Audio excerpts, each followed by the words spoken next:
Hello friends, welcome back to Notes Wire. आज का topic है एनकेफेलिन्स एंड हाइपोथैलेमिक हार्मोन्स। आज की क्लास का ये कंटेंट है, एक बार आप जल्दी से रीड कर लीजिए, देन हम आज की क्लास को स्टार्ट करेंगे। आज की क्लास स्टार्ट करने से पहले आपसे एक छोटी सी रिक्वेस्ट है, अगर आपको आज की क्लास पसंद आती है तो प्लीज़ वीडियो को लाइक कर दीजिएगा, साथ ही साथ चैनल को सब्सक्राइब कर लीजिएगा ताकि इसी प्रकार की वीडियो आपको रेगुलर मिलती रहे। चलिए फर्स्ट हम इंट्रोडक्शन को समझते हैं। इंट्रोडक्शन को समझने से पहले हमें थोड़ा सा नर्वस सिस्टम के बारे में जानना जरूरी है ताकि आज का हमारा कॉन्सेप्ट जो है वो क्लियर हो सके। देखिए, नर्वस सिस्टम क्या होता है, हमारे बॉडी में स्पेशल टाइप के सेल्स का नेटवर्क पाया जाता है जो कि हमारे बॉडी में सिग्नल को ट्रांसमिट करने का काम करता है। इसको आप ऐसे एग्जांपल समझ लीजिए।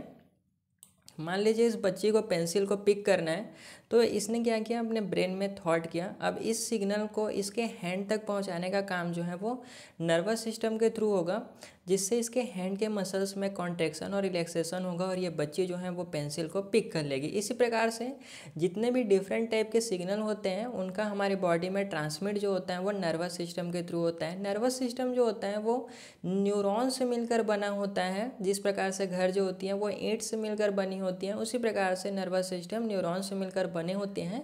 न्यूरॉन्स को नर्व सेल भी कहा जाता है। चलिए अब इंट्रोडक्शन को समझते हैं। एनकेफेलिन्स और हाइपोथैलेमिक हार्मोन्स दोनों बॉडी के इम्पॉर्टेंट रेगुलेटरी सिस्टम का हिस्सा होते हैं। देखिए, जो एनकेफेलिन्स हार्मोन हो गया और ये हाइपोथैलेमिक हार्मोन्स हो गया, ये दोनों हार्मोन जो होते हैं इन्हीं न्यूरॉन से रिलीज होते हैं। और सभी न्यूरॉन से रिलीज नहीं होंगे, कुछ हमारे बॉडी में स्पेशल टाइप के न्यूरॉन्स पाए जाते हैं जिनसे ये हार्मोन्स रिलीज होते हैं। एनकेफेलिन्स एक तरह के न्यूरोपेप्टाइड्स होते हैं। न्यूरोपेप्टाइड्स कहने का मतलब ये है, न्यूरो कहने का मतलब ये है कि ये न्यूरॉन से रिलीज होते हैं, और पेप्टाइड कहने का मतलब ये है कि जो भी हम प्रोटीन युक्त भोजन जो होता है ईट करते हैं वो अमीनो एसिड के रूप में अब्जॉर्ब होता है, देन ये न्यूरॉन्स में चले जाते हैं और न्यूरॉन्स द्वारा इन अमीनो एसिड के शॉर्ट चेन बनाए जाते हैं जिसे हम पेप्टाइड्स कहते हैं। तो इस प्रकार से जो एनकेफेलिन्स होते हैं वो न्यूरोपेप्टाइड्स हार्मोन होते हैं जो पेन रिलीफ और मूड रेगुलेशन में हेल्प करते हैं। ये हमारे मूड को इन्हेंस करते हैं, साथ ही साथ जो पेन होता है उससे हमें रिलीफ दिलाते हैं। जबकि हाइपोथैलेमिक हार्मोन्स पिट्यूटरी ग्लैंड को कंट्रोल करते हैं और बॉडी के हार्मोनल बैलेंस को मेंटेन करने का काम करते हैं। चलिए अब थोड़ा सा हम हाइपोथैलेमिक हार्मोन्स के बारे में जान लेते हैं। हाइपोथैलेमिक कहने का मतलब ये है कि हाइपोथैलेमस से रिलीज होने वाले हार्मोन्स, हाइपोथैलेमस में स्पेशल टाइप के न्यूरॉन्स पाए जाते हैं जिनसे ये जितने भी आप डिफरेंट टाइप के हार्मोन्स देख रहे हैं ये रिलीज होते हैं।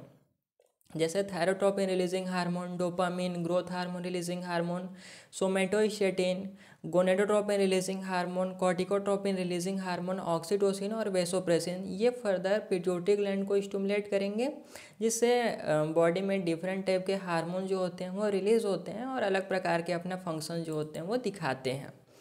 आगे बढ़ने से पहले थोड़ा सा हमें न्यूरॉन्स के स्ट्रक्चर को समझना बहुत ज़रूरी है। देखिए, जो न्यूरॉन्स होते हैं या नर्व सेल होते हैं, इसके स्टार्टिंग पॉइंट में आपको कुछ इस प्रकार से ब्रांच्ड स्ट्रक्चर दिखाई दे रहे हैं जिसे हम डेंड्राइट से कहते हैं। ये डेंड्राइट से क्या काम करते हैं, ये दूसरे न्यूरॉन से अटैच होते हैं, यानी कि कनेक्टेड होते हैं। इसके बाद आपको ये लंबी टेल दिखाई दे रही होगी जिसे हम एक्सॉन कहते हैं। ये एक्सॉन जो होते हैं वो माइलिन शीथ से कवर होते हैं, जिससे जो सिग्नल जो होता है वो फास्टली ट्रैवल कर सके। और इसके जो एंडिंग पॉइंट होती हैं इसे हम नर्व एंडिंग कहते हैं। अब देखिए क्या होता है, जो ये न्यूरॉन्स होते हैं इनमें सिग्नल जो होता है इलेक्ट्रिक सिग्नल के रूप में ट्रैवल करता है। देन इसके नर्व एंडिंग से कुछ केमिकल रिलीज होते हैं और ये केमिकल जो होते हैं दूसरे न्यूरॉन्स को सिग्नल देते हैं। डेंड्राइट से सिग्नल जो है दूसरे न्यूरॉन्स में पहुंचेगी और ये सिग्नल जो होते हैं, अगर हम नर्व एंडिंग से डेंड्राइट्स की बात करें यानी कि एक न्यूरॉन से दूसरे न्यूरॉन्स के बीच, तो ये सिग्नल जो होती हैं वो केमिकल सिग्नल होती हैं। जबकि न्यूरॉन्स में इलेक्ट्रिक सिग्नल ट्रैवल करेगी और एक न्यूरॉन से दूसरे न्यूरॉन्स के बीच थोड़ा सा गैप पाया जाता है जिसे हम साइनेप्स कहते हैं। इस साइनेप्स में केमिकल सिग्नल जो होती हैं वो ट्रैवल करती हैं और इस प्रकार से पूरे बॉडी में या फिर जो न्यूरॉन्स होते हैं उनमें सिग्नल का ट्रांसमिशन होता है। चलिए अब नेक्स्ट देखते हैं हम डेफिनेशन। एनकेफेलिन्स एक तरह का एंडोजिनस ओपियोइड्स होते हैं। कहने का मतलब ये है, एंडोजिनस का मतलब होता है कि बॉडी के अंदर बनने वाले, और ओपियोइड्स का मतलब होता है मॉर्फिन लाइक। जिस प्रकार से आपने अफीम हीरोइन के बारे में सुना होगा, उसी प्रकार से इनका भी केमिकल प्रॉपर्टीज़ होता है जो ब्रेन और स्पाइनल कॉर्ड में पेन सिग्नल को ब्लॉक करने के लिए रिलीज़ होते हैं। यह नेचुरल पेन किलर्स के रूप में काम करते हैं क्योंकि ये हमारे बॉडी में बनती हैं और पेन से हमें रिलीफ दिलाती हैं। नेक्स्ट है हाइपोथैलेमिक हार्मोन्स।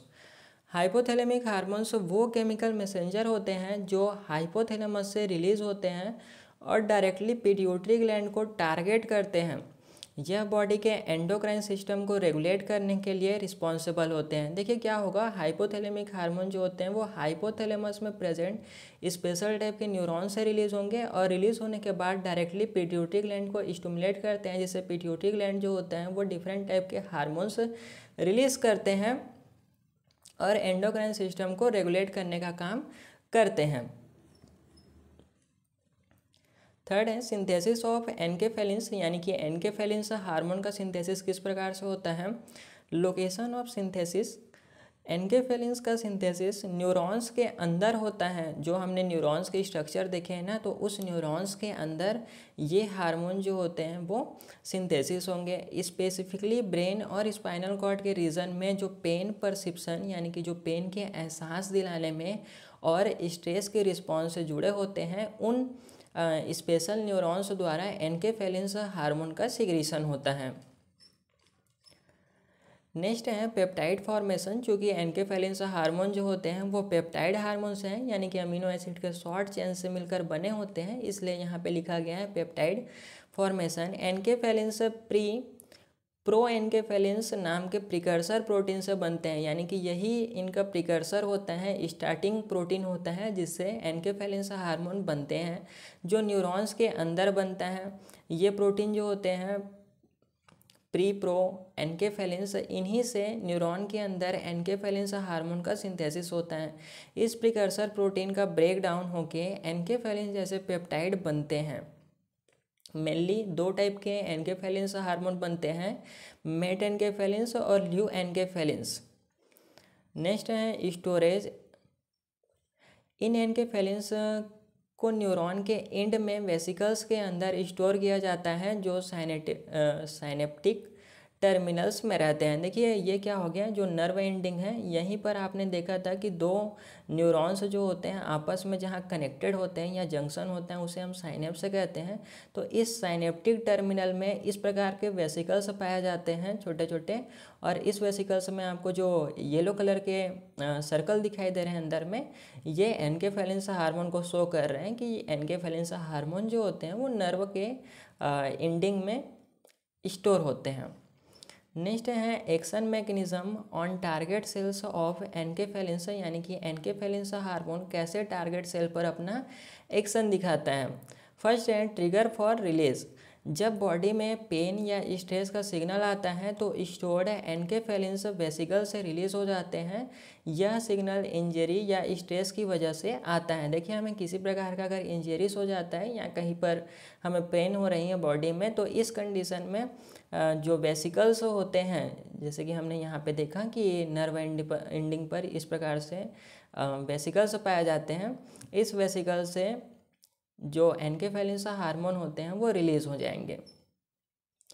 नेक्स्ट है binding to opioid receptor. Release होने के बाद एनकेफेलिन्स ओपियोइड रिसेप्टर के साथ बाइंड करते हैं, जो मेनली ब्रेन और स्पाइनल कॉर्ड में पेन सिग्नल्स को प्रोसेस करते हैं। यह रिसेप्टर न्यूरॉन्स के सरफेस पे होते हैं। देखिए स्पेशल टाइप के न्यूरॉन्स से पहले तो क्या होगा कि हमें कुछ सिग्नल मिलेगा हमारी बॉडी को। कैसे सिग्नल मिलेगा, तो कोई भी प्रकार का स्ट्रेस हो सकता है, चाहे वो फिजिकल स्ट्रेस हो चाहे मेंटल स्ट्रेस हो। इस कंडीशन में स्पेशल टाइप के न्यूरॉन्स के वेसिकल से एनकेफेलिन्स हार्मोन रिलीज़ होते हैं, और रिलीज़ होने के बाद ये आपको दिखाई दे रहे हैं इस प्रकार के रिसेप्टर जो होते हैं न्यूरॉन्स के पास प्रेजेंट होते हैं, जिसे हम ओपियोइड रिसेप्टर कहते हैं। इस रिसेप्टर के साथ एनकेफेलिन्स हार्मोन जो होते हैं वो बाइंड करते हैं।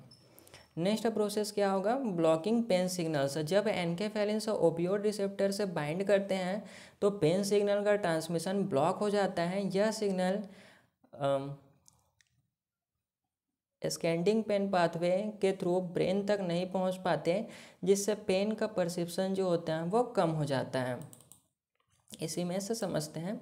देखिए, जो न्यूरॉन्स होते हैं इनमें पेन के सिग्नल को ट्रांसमिट करने का काम जो होता है एक न्यूरॉन से दूसरे न्यूरॉन्स में, वो सब्सटेंस पी नाम के एक केमिकल से होता है। जब ये केमिकल जो होगा नर्व एंडिंग से रिलीज होगा तो ये दूसरे न्यूरॉन्स के डेंड्राइट्स में आ जाते हैं, जिससे दूसरे न्यूरॉन्स को सिग्नल पहुंचेगा पेन का। लेकिन जब जो हमारा एनकेफेलिन्स हार्मोन जो होता है वो रिलीज़ हो जाएंगे और ओपियोइड रिसेप्टर से बाइंड हो जाएंगे, तो इस कंडीशन में क्या होता है कि न्यूरॉन्स में एक स्पेशल टाइप का फंक्शन होता है, जिससे ये सब्सटेंस पी जो होते हैं वो रिलीज़ नहीं हो पाते, और इस सब्सटेंस पी के रिलीज़ नहीं होने से दूसरे न्यूरॉन्स तक सिग्नल नहीं पहुंचता है, और पेन का एहसास या पेन का जो सिग्नल है वो क्या हो जाएगा, दूसरे रिसेप्टर में जाने से ब्लॉक हो जाएगा, जिससे हमें पेन का एहसास जो होता है वो कम होता है, या पेन का सिग्नल जो होता है डायरेक्टली ब्लॉक हो जाता है। नेक्स्ट है इनहिबिटरी इफेक्ट। वही चीज़ें हैं कि किस प्रकार से रिसेप्टर में बाइंड होने के बाद ये अपना इनहिबिटरी इफेक्ट दिखाता है एनकेफेलिन्स हार्मोन जो होता है। एनकेफेलिन्स रिसेप्टर के साथ बाइंड होके न्यूरॉन्स के अंदर इनहिबिटरी इफेक्ट को एक्टिव करते हैं, जिससे न्यूरोट्रांसमीटर का रिलीज रिड्यूस हो जाता है। न्यूरोट्रांसमीटर जो हमने सब्सटेंस पी देखा था, ये पेन परसेप्शन में का जो सिग्नल होता है उसको ट्रांसमिट करने का काम करता है। उसके रिलीज जो होता है वो रिड्यूस हो जाता है, कम हो जाता है या ब्लॉक हो जाता है, जिससे पेन का सिग्नल जो होता है दूसरे न्यूरॉन्स में पास नहीं हो पाता है, और हमें पेन का एहसास जो होता है वो कम हो जाएगी, या फिर पेन का एहसास जो है वो पेन का जो सिग्नल है वो रुक जाएगी। नेक्स्ट है हाइपोथैलेमिक हार्मोन्स। देखिए, हमने प्रीवियस क्लास में टाइप्स ऑफ न्यूरो हार्मोन्स के बारे में डिस्कस किया था। इसमें हमने कुछ 8 प्रकार के हार्मोन्स देखे थे टाइप्स ऑफ न्यूरो हार्मोन्स में। ये आपको शुरू के जो 8 प्रकार के हार्मोन्स दिखाई दे रहे हैं, जैसे thyrotropin releasing hormone, corticotropin releasing hormone, prolactin inhibiting hormone, growth hormone releasing hormone, gonadotropin releasing hormone, somatostatin, oxytocin और एंटीड्यूरेटिक हार्मोन। ये सभी हाइपोथैलेमस से रिलीज होने वाले हार्मोन हैं, जिसे हम हाइपोथैलेमिक हार्मोन्स कहते हैं। इनको हमने ऑलरेडी डिस्कस कर लिया है, इसलिए मैं यहाँ पे डिस्कस नहीं कर रहा हूँ। अगर आपने वो वीडियो नहीं देखी होगी तो लिंक आपको जो है वो डिस्क्रिप्शन में मिल जाएगी, वहाँ से आप देख लीजिएगा। नेक्स्ट है कंक्लूजन। एनकेफेलिन्स और हाइपोथैलेमिक हार्मोन्स दोनों बॉडी के रेगुलेटरी सिस्टम के इम्पॉर्टेंट कंपोनेंट्स हैं। एनकेफेलिन्स पेन और स्ट्रेस को मैनेज करते हैं, जबकि हाइपोथैलेमिक हार्मोन्स हार्मोनल बैलेंस और एंडोक्राइन सिस्टम को रेगुलेट करते हैं। कहने का मतलब ये है कि एनकेफेलिन्स हार्मोन जो होते हैं वो डिफरेंट टाइप के जो पेन के सिग्नल होते हैं उसको ब्लॉक कर देते हैं, जिससे हमें फील गुड का एहसास होता है। इसे हम एनकेफेलिन्स हार्मोन को फील गुड हार्मोन भी कह सकते हैं। साथ ही साथ ये हमारे जो स्ट्रेस होते हैं, मेंटल स्ट्रेस हो गया, उसको कम करने का काम करते हैं और हमारे मूड को इन्हेंस करेंगे। जबकि हाइपोथैलेमिक हार्मोन्स या हाइपोथैलेमस से रिलीज होने वाले हार्मोन्स हार्मोनल बैलेंस और एंडोक्राइन सिस्टम को रेगुलेट करते हैं, क्योंकि हमें पता है कि हाइपोथैलेमस जो होता है मास्टर ऑफ मास्टर ग्लैंड है, और मास्टर ग्लैंड जो होता है वो पिट्यूटरी ग्लैंड को कहते हैं, और पिट्यूटरी ग्लैंड से डिफरेंट टाइप के एंडोक्राइन सिस्टम को रेगुलेट किया जाता है। लेकिन पिट्यूटरी ग्लैंड को भी रेगुलेट करने का काम जो है वो हाइपोथैलेमिक हार्मोन्स करते हैं, यानी कि हाइपोथैलेमस करता है। दोनों हार्मोन्स बॉडी के ओवरऑल वेल बीइंग में क्रिटिकल रोल प्ले करते हैं।